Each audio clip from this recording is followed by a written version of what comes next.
오늘 우리가 함께 읽은 본문에서 예수님께서 높은 산에 올라가셔서 영광스러운 모습으로 변모하셨습니다. 오늘 본문을 우리가 세 가지 장면으로 나누어서 한번 살펴보기를 원합니다. 먼저 첫 번째 장면은 예수님이 변하실 때 모습을 보니까 얼굴은 해와 같이 빛나고 옷은 빛과 같이 휘어졌습니다. 원하기는 나에게도 예수님이 한번 이렇게 나타나셔서 이런 모습을 한번 보여주시면 내 좀 없던 믿음도 좀 생겨날 것 같은데 나한테는 한 번도 안 나타나 주시네. 그런 생각을 한번 해봅니다. 그리고 그렇게 영광스럽게 변화되었을 때 두 명이 나타납니다. 누구와 누구죠? 모세와 엘리야입니다. 모세와 엘리야가 나타나서 무엇을 했냐면 예수님과 대화를 나누었습니다. 이야기를 나눈 거예요. 그러자 베드로가 이렇게 말하죠. 예수님, 여기에 집을 짓고 우리 삽시다. 하나는 예수님 위해, 하나는 모세를 위해, 하나는 엘리야를 위해 지을 테니까 여기 삽시다. 그러면 예수님이 대답을 해야 되겠죠. 둘 중에 하나죠. 그래, 살자. 아니면 사탄아, 물러가라. 너는 주님의 일을 생각하지 않는구나. 그런데 예수님은 어떠한 반응도 없고 5절에 보니까 뭐라고 이야기하냐면 베드로가 아직 말할 때 빛나는 구름이 나타나서 모든 것을 덮어버립니다. 아무것도 보이지 않게 되어버린 거예요. 예수님도 보이지 않고 엘리야도 보이지 않고 모세도 보이지 않는 거예요. 빛나는 구름은 하나님의 임재의 상징입니다.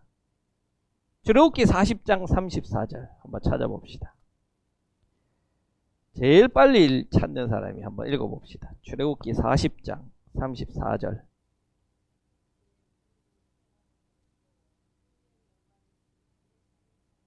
그때의 구름이 해막을 덮고 주님의 영광이 성막에 가득 찼다.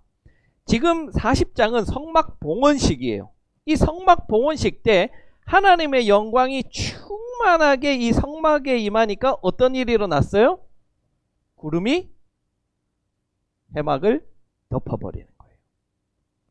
베드로가 여기서 좋습니다, 주님. 여기 삽시다. 그렇게 말이 끝나기도 전에 구름이 꽉 덮여서 아무것도 보이지 않게 만들었다는 거예요.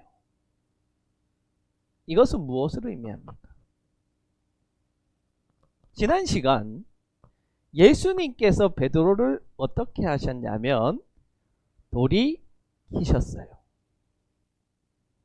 앞서간 베드로를 내 뒤로 와. 돌이키신 것처럼 지금도 앞서가고 있는 베드로가 틀렸다고 하나님은 돌이키고 계시는 거예요. 베드로는 지금 그 눈에 보이는 그 황홀한 광경, 예수님이 영광스럽게 변했고 엘리야와 모세 이들과 함께 이야기 나누는 그 광경에만 집착해서 그게 전부라고 생각한 거예요. 행동했어요. 얼마나 그렇게 했습니까? 마치 지금 베드로는 어떤 느낌이 들었을 것 같으냐면 천국에 와 있다는 생각이 들지 않았을까요?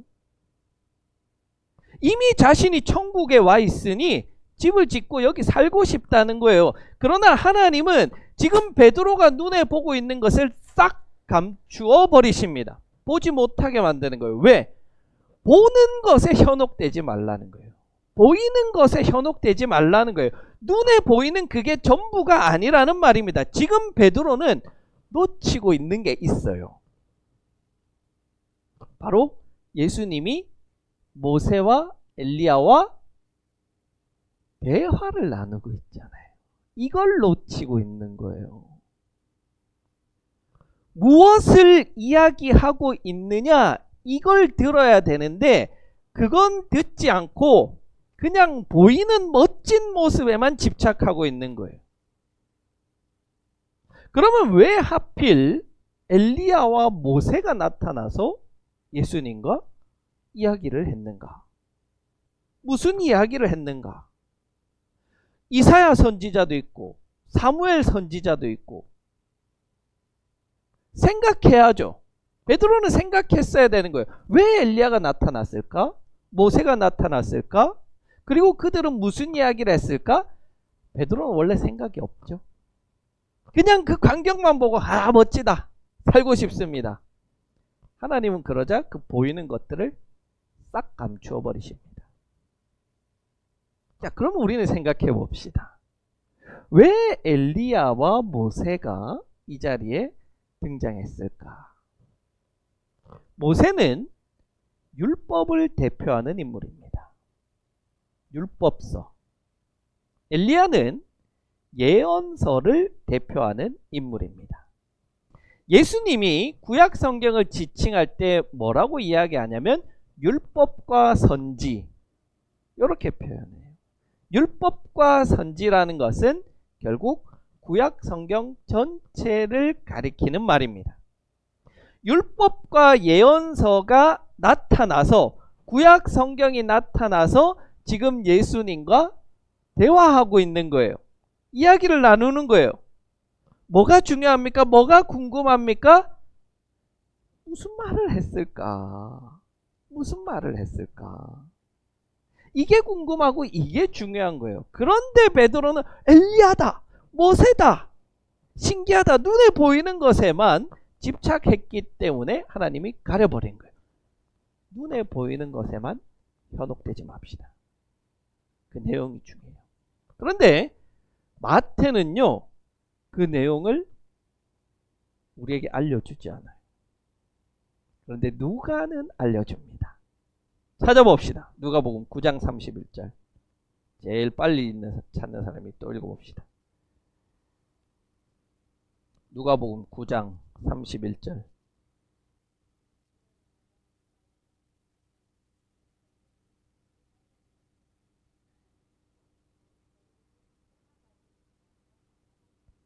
영광에 쌓여 나타나서 뭐를 이야기했냐면 예루살렘에서 곧 떠나가실 일. 떠나가신다는 건 뭐예요? 여기 기역하고 밑에 각주가 되어 있죠? 뭐라고 되어 있어요? 세상에서 떠나가심, 곧 죽으심. 엘리야와 모세가 나타나서 예수님과 무슨 이야기를 나눴냐면 십자가 죽음에 대해서 이야기를 나누었다는 거예요. 십자가예요. 구약 전체가 증인으로 나와서 하는 증언이 이 사람은 영광스러운 사람이다, 하나님의 아들이다, 대단한 사람이다, 이게 아니라 무엇을 증언했다고요? 십자가를 증언했다는 거예요. 이 사람은 십자가에 가야 된다, 이것을 증언한 것입니다. 구약이 예수를 증언한다는 말은 구약이 예수의 그 위대함을 증언하는 것이 아니라 예수의 죽음이 우연이 아니라 구약에서 이미 증언하고 있는, 구약에서 이미 계획되어 있는 하나님의 계획이다라는 것을 증언한다는 뜻입니다. 하나님은 예수님과 엘리야, 모세가 만나는 그 영광스러운 자리를 만들어 주셔놓고는 어떻게 해요? 구름으로 싹 가려버려요. 눈에 보이는 것은 이제 보이지 않게 돼버린 거예요. 뭐는 남았어요? 소리는 남은 거예요. 소리만 들리는 거예요. 대화의 내용만 남은 거예요.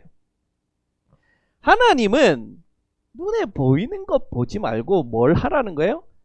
들으라는 거예요. 들리는 걸 들으라는 거예요. 그것은 구약이 증언하는 예수님은 십자가에 죽어야 한다는 것을 들으라는 거예요. 고난 받아야 한다는 거예요. 그럼 왜 하필 엘리야입니까? 그것은 메시아가 오는 길을 누가 준비해요? 엘리야가 준비한다는 것을 증언하기 위해서입니다. 말라기 4장 5절.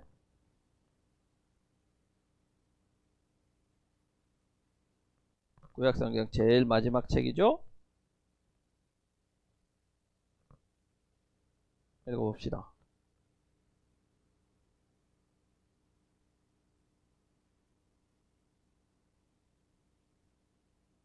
빨리빨리 성경을 찾는 이 훈련이 안 돼 있어서 이제 계속 이제 훈련을 시키겠어. 4장 5절 읽어봅시다.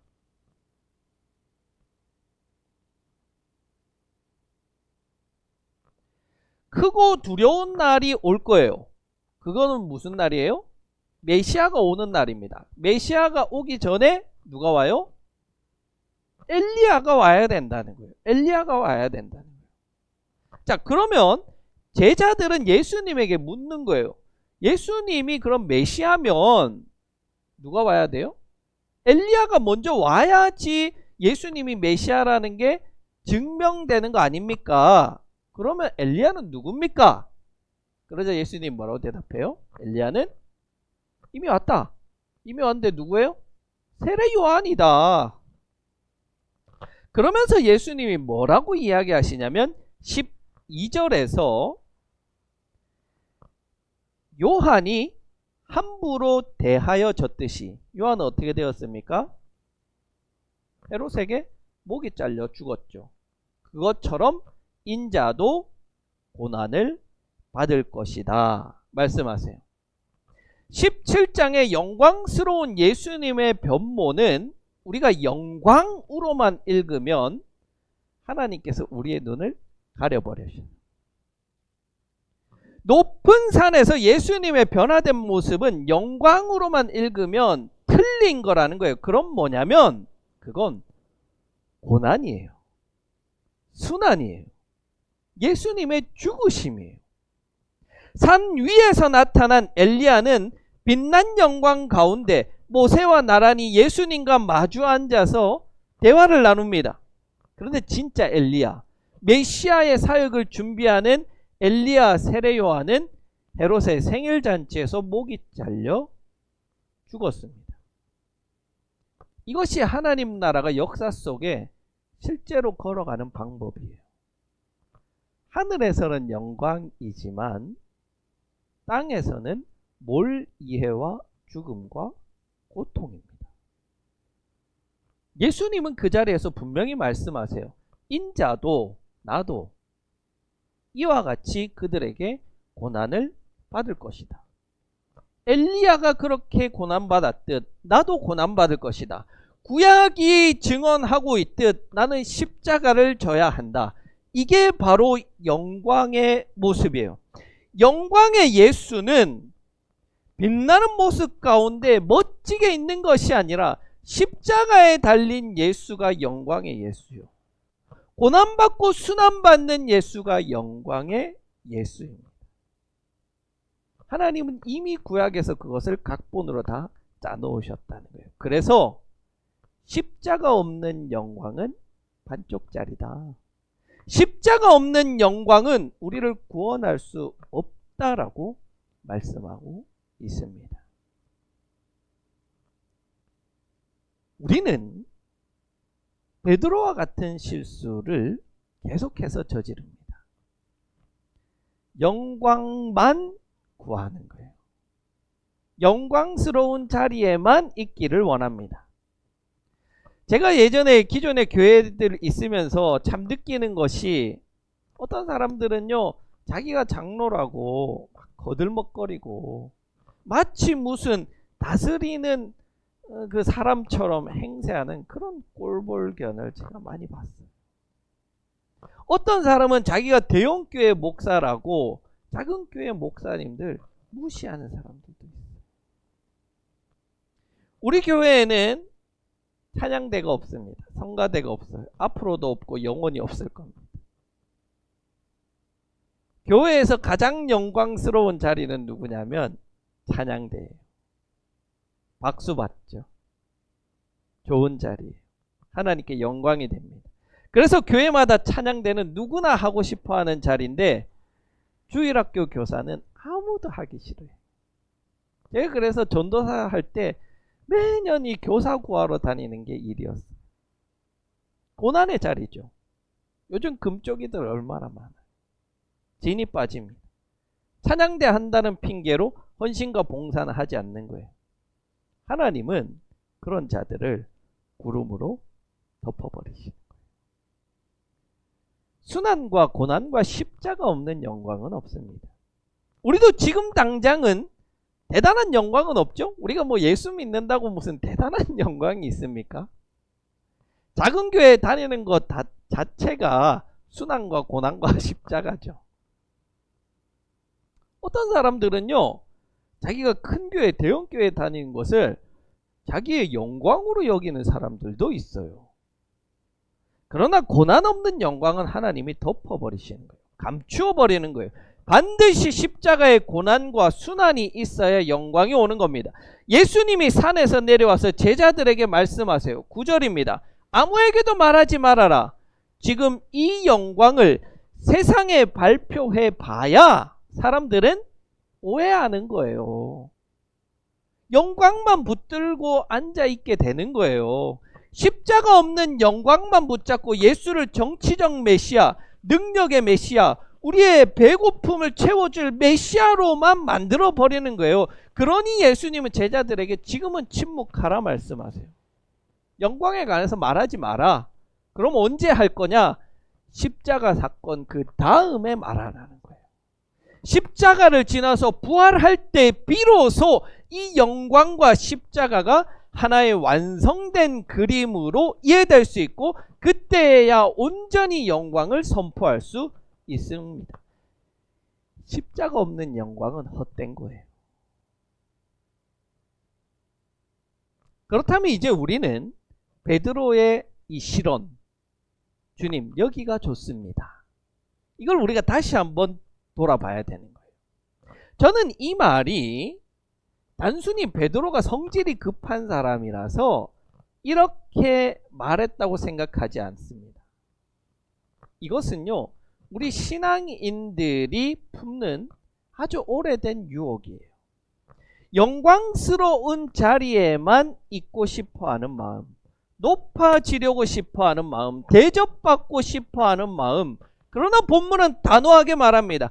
베드로가 말을 채 끝나기도 전에 그 영광은 구름에 덮여 사라지고 그들이 산에서 내려올 때, 그들이 산에서 내려올 때라는 말씀이 이어집니다. 영광은요, 거기에 머무는 자리가 아니고 그 영광의 자리에서 기쁨과 은혜를 맛보면 반드시 그 자리에서 내려와야 돼요. 산에서 내려와야 되는 거예요. 반드시 그 다음에는 하산의 길이 있어야 돼요. 이 땅에서의 영광의 자리에서는 반드시 내려와야 됩니다. 우리의 자리는 십자가와 고난의 자리입니다. 그 십자가의 자리를 지나고 나서 나중에 주님이 오시면 그때 우리는 영원한 영광을 누리게 될 것입니다. 그런데 지금 영광의 자리만 고집하게 된다면 영원한 고난이 기다리고 있을 것입니다. 반대로 지금 십자가와 고난의 자리로 가는 이들에게는 영원한 영광이 기다리고 있음을 기억하시기 바랍니다. 두 번째 장면은 하나님께서 구름으로 그 모든 상황을 덮으신 다음에 말씀하세요. 이는 내 사랑하는 아들이다. 나는 그를 좋아한다. 너희는 그의 말을 들어라. 재미있는 건 5절에서 아직도 베드로가 말하고 있는데 하나님이 나타나서 그의 말을 들어라. 이 표현을 여러분 놓치면 안 돼요. 베드로가 아직 말하고 있는데 하나님이 끼어들어서 말씀하시는 거예요. 마치 이렇게 말씀하시는 것 같아요. 야, 베드로야, 좀 그만 말해. 그만 말하고 들어라. 너는 맨날 그렇게 앞서가다가 그렇게 혼나놓고는 네가 말하지 말고 너는 좀 들어라. 하나님께서 구름으로 모든 것을 가리고는 베드로를 돌이키시는 거예요. 주목해야 할 것이 있습니다. 지금 이 자리에 모세도 있습니다. 모세는 율법 그 자체를 상징하는 인물이죠. 이스라엘 역사상 가장 위대한 지도자로 추앙받는 인물인 모세가 있습니다. 하나님은 가장 위대한 지도자인 모세의 말을 들어라 이렇게 이야기하지 않으세요. 오직 예수님의 말을 들어라 말씀하세요. 그리고 8절에서 제자들이 눈을 들어서 보니 예수님만 남고 모세도 엘리야도 사라져 버립니다. 율법도 예언도, 율법서도 예언서도 그 소임을 다하고 물러나는 거예요. 그리고 오직 예수님의 음성만이 남아 있습니다. 이 여기서 사용된 들어라 라는 이 헬라어는 아쿠에테라는 단어인데 이것은 지금 현재 명령형으로 사용되어 있어요. 현재 명령형은 한 번 듣고 끝나는 게 아니라 계속해서 듣는 거예요. 지속적으로 듣는 거예요. 생각해 보십시오.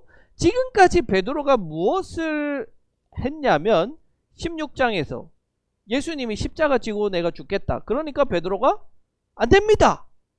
뜯어 말리다가 사탄이라는 책망을 받았습니다. 그리고 오늘 본문에서는 예수님이 영광스러운 모습으로 변하자 흥분해서 초막을 찢겠습니다. 자기 생각을 앞세우는 거예요. 자기 말을 앞세우는 거예요. 듣기보다는 예수님이 엘리야와 모세와 무슨 이야기를 하실까? 듣기보다는 자기 말을 하는 거예요. 하나님이 지금 하시는 일은 바로 그 베드로의 입을 막고 계속해서 들으라는 거예요. 그리고 그 들어야 할 내용은 방금 전 모세와 엘리야가 예수님과 함께 나눈 그 대화, 곧 예루살렘에서 하실 일 십자가 사건입니다. 베드로가 그렇게 뜯어말렸던 바로 그 십자가의 길, 그것을 하나님은 들으라고 명하십니다. 여러분, 우리는 하나님과 대화할 때 말하는 거에는 너무 익숙해요. 기도죠. 그런데 하나님이 나에게 무엇을 말씀하시는지를 듣는 데는 굉장히 서툴러요. 아니, 어쩌면 별로 듣고 싶지 않은 걸 수도 있어요. 말씀을 읽을 때도 내가 원하는 답을 찾기 위해서 읽고 내가 영광스럽고 축복받기 위해서 읽지 정작 하나님이 나에게 무슨 말씀을 하시는지 들으려고 하지 않습니다.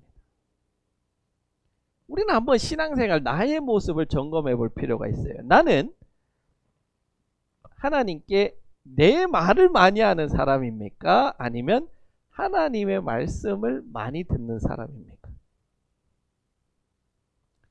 세상 사람들이 요즘에 교회 다 싫어하잖아요.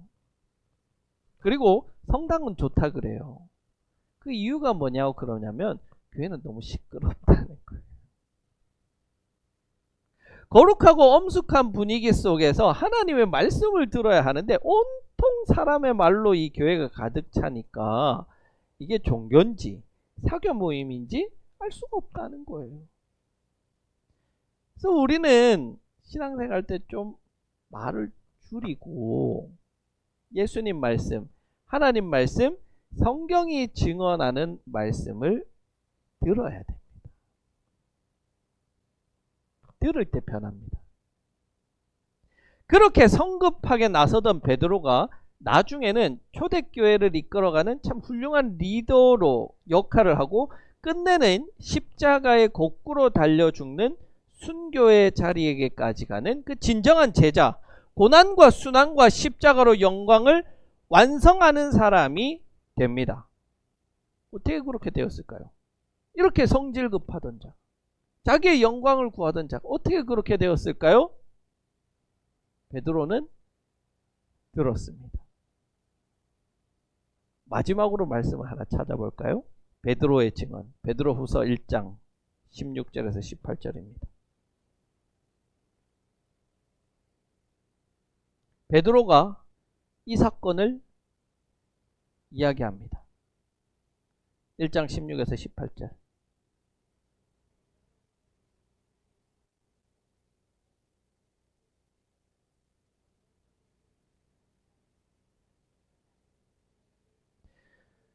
우리는 베드로는 뭐라고 그러냐면 그 예수님의 영광을 눈으로 본 사람이에요. 어떻게 봤냐?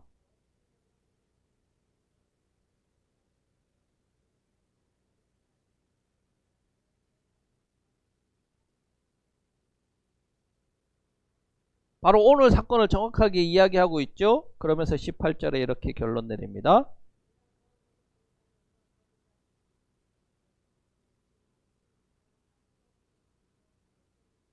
어떻게 끝나요?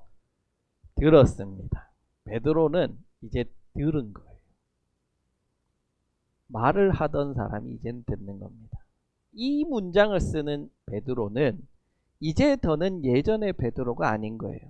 여기가 좋습니다. 초막을 짓겠습니다 하며 자기 생각을 앞세우던 사람이 아닙니다. 담담하게 절제된 언어로 우리는 들었습니다.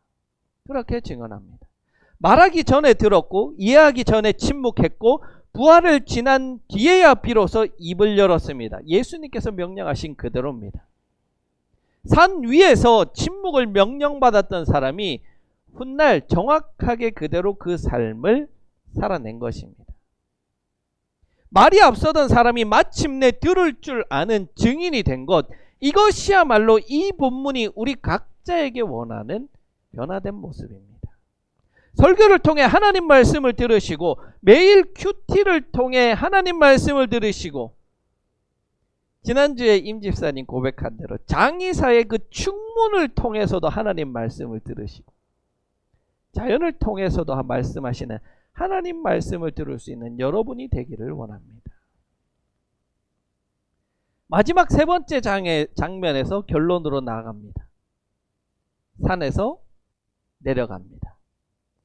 아직 십자가도 지나지 않았는데 벌써 그 영광의 초막의 자리에 우리가 머물러서는 안 됩니다. 예배당 안에서만 은혜 받고 예배당 안에서만 거룩해지고 문을 열고 나가면 그 은혜는 예배당에 두고 나가는 것.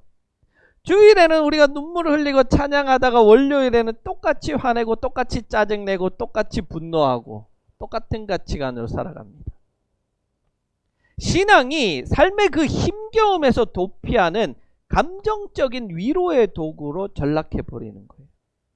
교회는 교회대로, 삶은 삶대로, 이것이 바로 산 위에서 초막을 짓고 내려오지 않으려는 태도인 거예요. 그러나 예수님은 우리를 그 산 위에 머물러 두지 않으세요.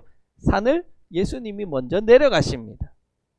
그 내려가는 그 길의 끝에는 예루살렘이 있고 십자가가 있는 거예요. 우리가 산 위에서 본 영광, 예수가 하나님의 아들이라는 그 확증은 우리가 그 영광을 붙잡고 세상 밖으로 도피해서 살아갈 때 붙잡을 영광이 아니라 그 영광을 품고 다시 삶의 자리로, 다시 직장으로, 다시 가정으로, 관계 속으로 내려갈 때에 비로소 완성되는 거예요. 산에서 본 영광은 산을 내려가 십자가를 질 때 완성되는 거예요. 이번 한 주간 우리는 다시 그 산 아래에서의 삶을 살게 될 것입니다.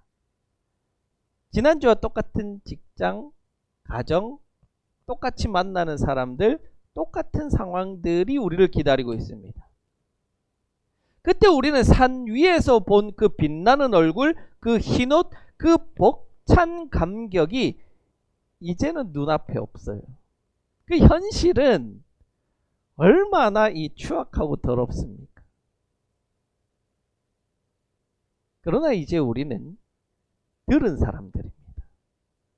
베드로처럼 여기가 좋다고 이 은혜 자리에 초막을 짓겠다고 말하지 않기를 바랍니다. 대신 그 산 위에서 들려온 음성, 너희는 그의 말을 들어라 는 그 명령을 붙들고 내려가서 십자가 지고 살아가는 자들이 되길 바랍니다.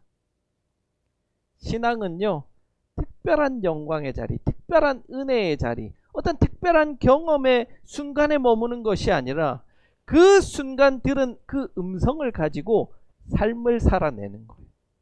그 평범한, 지극히 평범한 자리로 들어가서 살아내는 겁니다.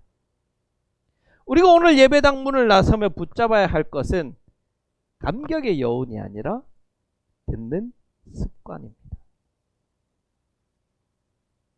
산 위의 예수님과 산 아래의 예수님은 다른 분이 아닙니다. 영광 가운데 빛나셨던 그분이 지금 우리와 함께 산을 내려가 예루살렘으로 십자가로 걸어가십니다. 우리의 삶의 자리에도 그렇게 함께 동행하십니다.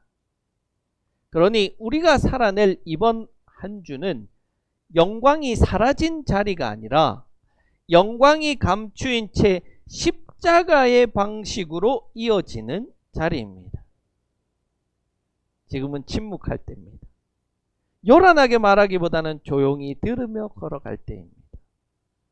그러다 언젠가 부활의 아침이 밝으면 우리도 베드로처럼 담담히 증언하게 될 것입니다. 우리는 들었습니다. 우리는 들었습니다.